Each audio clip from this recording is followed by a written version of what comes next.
لنا الحب يا ذا الأسماء الحسنى. نحمده ونصلي ونسلم على رسوله الكريم وعلى آله وأصحابه أجمعين، أما بعد. أعوذ بالله من الشيطان الرجيم، بسم الله الرحمن الرحيم. ناظرین و سامعین، السلام علیکم ورحمۃ اللہ وبرکاتہ۔ تخلیق انسان اسلام کی روشنی میں قرآن میں لفظ انسان جہاں جہاں آیا، انسان کی پہچان کے حوالے سے کچھ باتیں آپ تک پہنچا رہا ہوں۔ انسان کا وجود اگر دنیا سے ختم ہو جائے، سورج چمکتا رہے گا، سمندر ٹھاٹھے مارتے رہیں گے، ہوائیں چلتی رہیں گی، پانی برستا رہے گا، سبزہ اگتا رہے گا، درخت پھلتے پھولتے رہیں گے، کوئی فرق نہیں پڑے گا، کائنات چلے گی۔ ہوا نہ چلے، درخت پھلیں پھولیں نہیں، پانی نہ برسے، سبزیاں نہ اگیں، تو انسان کا کیا ہوگا؟ میں کچھ بات کہہ رہا ہوں، آپ سے توجہ چاہتا ہوں۔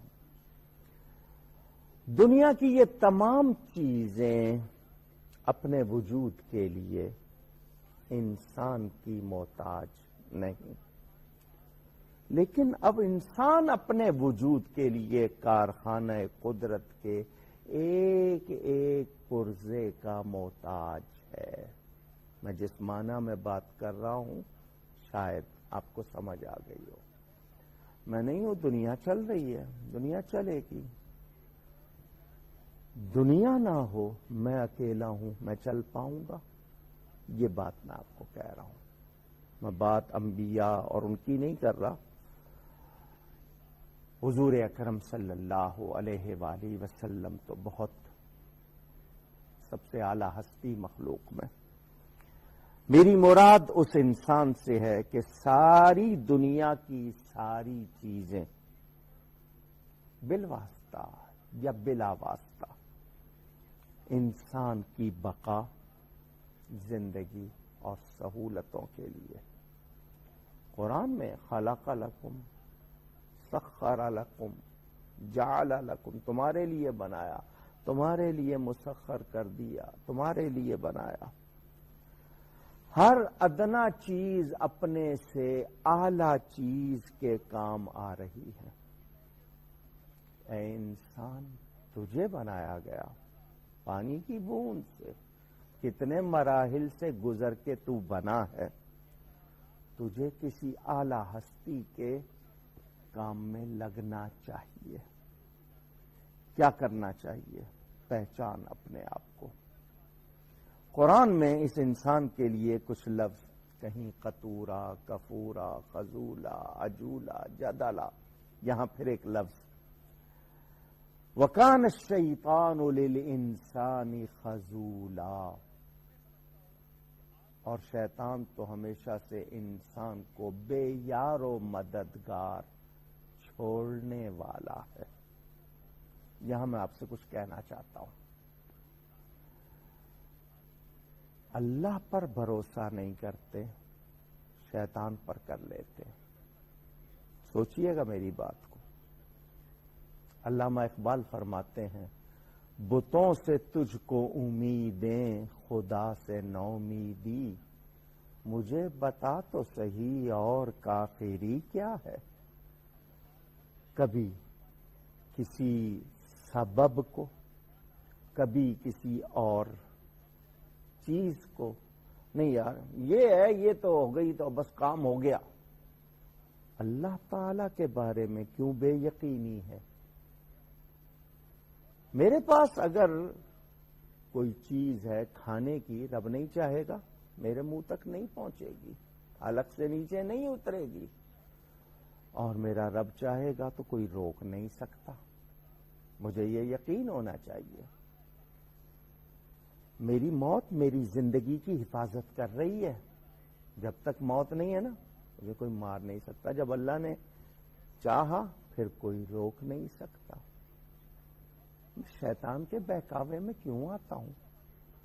وہ جب بھی اس پر بھروسہ کر لو وہ بہت آپ کو دکھائے گا یہ کام بہت اچھا کر رہے ہو، بالکل صحیح جا رہے ہو، اور جب وہ دیکھ لے گا پوری طرح انوالو ہو گیا یہ بندہ اس میں، وہ بے یار و مددگار چھوڑ دے گا، گڑھے میں پھینک دے گا. پھر کوئی پوچھتا نہیں، پھر کوئی مدد کرتا نہیں. سوچئے گا اللہ والے اللہ والوں کی مدد کرتے ہیں، ایمان والوں کی مدد کرتے ہیں. شیطان کی مدد پر بھروسہ کرنے والا رسوا ہوتا ہے. یاد رکھیے گا. یہ حوالہ بھی میں نے آپ کو بتانا تھا، اس لیے بہت ضروری تھا. آج ہمارے ذہنوں میں ہم مسلمان ہو کر بھول گئے کہ ہماری حفاظت کرنے والا کون ہے، ہماری مدد کرنے والا کون ہے. اللہ نہ چاہے کوئی مدد نہیں کر سکتا، اللہ نہ چاہے کوئی نقصان نہیں پہنچا سکتا. ذہن میں رہے نافع اور دار اسی کے نام ہیں، ہمارے ذہن میں ہونا چاہیے. یہ سورہ العنکبوت ہے اور اس کی آیت نمبر 8. وَوَصَّيْنَا الْإِنسَانَ بِوَالِدَيْهِ حُسْنًا، اور ہم نے حکم دیا انسان کو کہ وہ اپنے والدین کے ساتھ بھلائی کرے، اچھا سلوک کرے. وَإِن جَاهَدَاكَ لِتُشْرِكَ بِي مَا لَيْسَ لَكَ بِهِ عِلْمٌ فَلَا تُطِعْهُمَا، اور اگر وہ یہ کوشش کریں تیرے ساتھ کہ تو شریک بنائے کسی کو میرا جس کے متعلق تجھے کوئی علم نہیں، تو ان کی اطاعت نہ کر. اِلَيَّ مَرْجِعُكُمْ، میری ہی طرف تمہیں لوٹنا ہے. فَأُنَبِّئُكُمْ بِمَا كُنْتُمْ تَعْمَلُونَ، پھر میں تمہیں بتاؤں گا، تمہیں ان اعمال سے تمہیں آگاہ کروں گا جو تم کیا کرتے تھے. توجہ چاہوں گا. قرآن ہے اللہ تعالی کا کلام. میرا رب میرا معبود رشتوں سے نعتوں سے پاک، جسم سے جسمانیات سے پاک ہے، زمان زمانیات سے پاک، سمتوں سے جہتوں سے پاک. کچھ لوگوں کے منہ سے نکل جاتا ہے اوپر والا، یہ اوپر والا نہیں، وہ ہر طرف ہے. اوپر والا کہہ دیں گے تو باقی طرف کون ہوگا؟ یہ نہیں، اللہ تعالی ہر طرف ہے، ہر جگہ ہے. اس رب نے ہمارے رشتے ناطے بنائے ہیں. کچھ وہ ہوتے ہیں جو اختیاری ہیں، ہم خود بنا لیتے ہیں، دوست بنا لیا کر لیے. کچھ ہوتے ہیں غیر اختیاری جو رب کی طرف سے ہیں، ماں باپ ہیں، بہن بھائی ہیں، وہ اللہ تعالیٰ نے ہمارے رشتے بنائے. ان کے ساتھ حسن سلوک کرنا قرآن میں کئی جگہ ذکر ہے. اللہ تعالی نے جگہ جگہ ہمیں فرمایا، اور احادیث نبوی صلی اللہ علیہ وسلم ہمارے سامنے. مجھے یہاں دو باتیں کرنی ہیں اپنے سامعین اور ناظرین سے. تمام ماں باپ اپنی اولاد سے کہتے ہیں ماں باپ کا حق پہچانو، ماں باپ کو اف نہ کرو، ماں باپ کے حقوق پہچانو. قرآن میں ہے انشکر لی ولی والدیک، حق مان میرا اور اپنے ماں باپ کا، شکر کر میرا اور اپنے ماں باپ کا. ماں باپ کی بھی ذمہ داری ہے، اولاد کی بھی ذمہ داری ہے. ماں باپ کے بھی حقوق ہیں، اولاد کے بھی حقوق ہیں.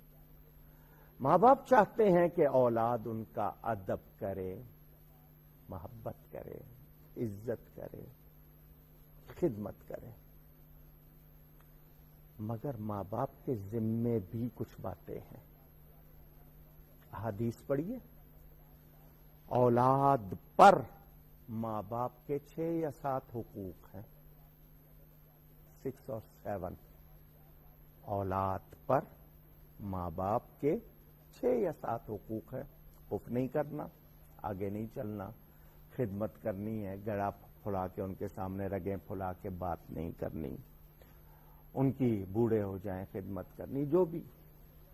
ماں باپ پر اولاد کے حقوق 80 سے زیادہ ہیں، مور دین 80۔ کتنے ماں باپ ہیں جن کو پتا ہے کہ ہم پر اولاد کے کیا حقوق ہیں؟ یہ معاشرے میں بیلنس نہیں ہے۔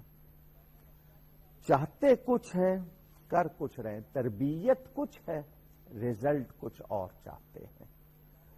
گندم بوئیں گے کیا چنے اگیں گے؟ آپ کہیں گے نہیں۔ تربیت آپ کریں غلط اور چاہیں کہ وہ اچھا انسان یا مسلمان بن جائے، یہ نہیں ہو سکتا۔ ماں باپ کو قربانی دینی پڑتی ہے اولاد کی تربیت کے لیے بہت۔ آپ کا رزق حلال ہو، کسب حلال ہو، کسب آپ کی کمائی، محنت، آپ مزدوری کر رہے ہیں، آپ تجارت کر رہے ہیں، آپ تدریس کر رہے ہیں، پڑھا رہے ہیں، ڈاکٹر ہیں، انجینئر ہیں، بیرسٹر ہیں، کچھ ہیں، آپ کی کمائی حلال ہو، آپ خود سچ بولنے کے عادی ہوں، نیکی ہو، پھر اولاد کی تربیت صحیح کی ہو تو آپ کہیے۔ کر آپ کچھ اور رہے ہیں، انہیں ملازماؤں کے حوالے، آیاؤں کے حوالے کر دیا، آپ کے پاس وقت نہیں ہے، آپ نے ان کو طبقاتی تقسیم سکھائی ہے، ان کے مزاج میں غلط باتیں ڈالی ہیں، اور پھر آپ چاہتے ہیں کہ وہ اچھے فرد بن جائیں، یہ نہیں ہوگا۔ والدین کے ساتھ حسن سلوک، اگر والدین شرک کا حکم دیں کبھی نہیں مانا جائے گا، وہ ناراض ہوتے ہوں اگر انہوں نے شرک کا حکم دیا، نافرمانی کا، کیونکہ اصول لا طاعت لمخلوق فی معصیت الخالق، اللہ کی نافرمانی میں کسی کا حکم نہیں مانا جائے گا، رسول کی نافرمانی میں کسی کا حکم نہیں مانا جائے گا، ذہن میں رہے۔ یہ بیان چونکہ آگے سورہ لقمان میں بھی ہے ماں باپ کے حوالے سے، اور یہ ہمارے معاشرے کا بہت اہم مسئلہ بھی ہے، تو انسان جو آج خود بیٹا ہے کل باپ ہوگا، جو آج باپ ہے پہلے بیٹا تھا، یہ بہت اہم، اس پر مزید گفتگو کروں گا۔ مجھ سے کہیں کوئی غلطی ہوئی ہو اللہ کی بارگاہ میں توبہ کرتا ہوں، آئندہ نشست میں ملاقات ہوگی۔ والسلام علیکم ورحمۃ اللہ وبرکاتہ۔ خالقنا غفرانا نسألك وأنت الأسمى